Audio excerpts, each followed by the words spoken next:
Good evening, I'm Joe Moore. Thank you for joining us on this Tuesday, the 7th of June.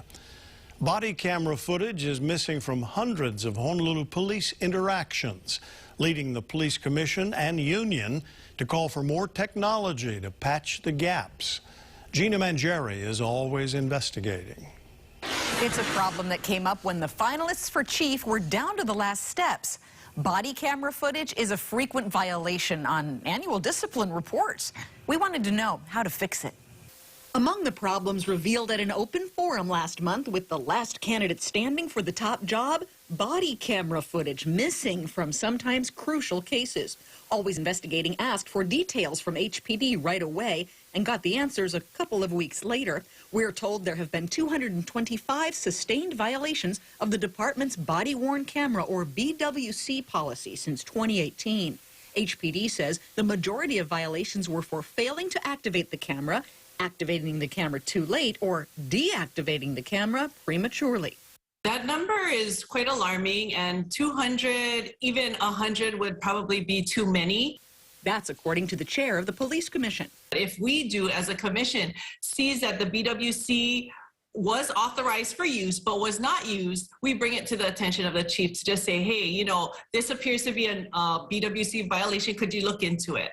She says the problem could actually be much worse than the data show. 200 sustained are only the ones that have come to the surface, to the public's attention, where they're, you know, bold enough to come forward and say, hey, I think there was something that was wrong with this officer's behavior. And perhaps maybe the BWC coverage just came up as a side, a side issue, which we have seen as well.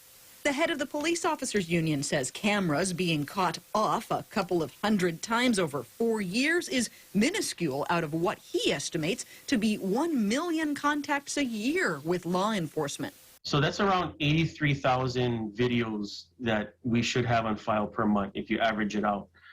But if the department is saying since 2018, there's only 225 sustained violations, that's actually a pretty darn good job if you ask me.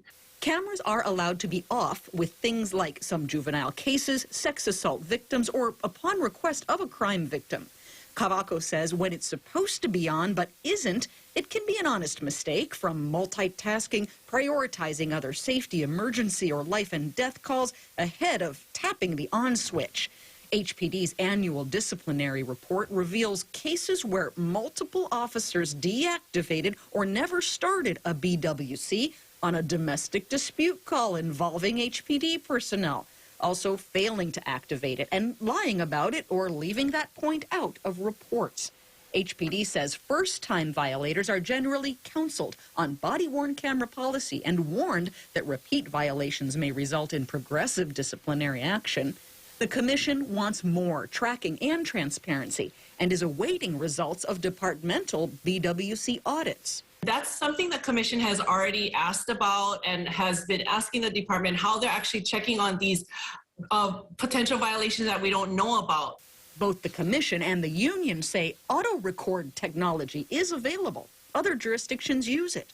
As soon as the car is goes over a certain speed, like 80 miles, 90 miles an hour, the camera automatically turns on. They turn on their taser.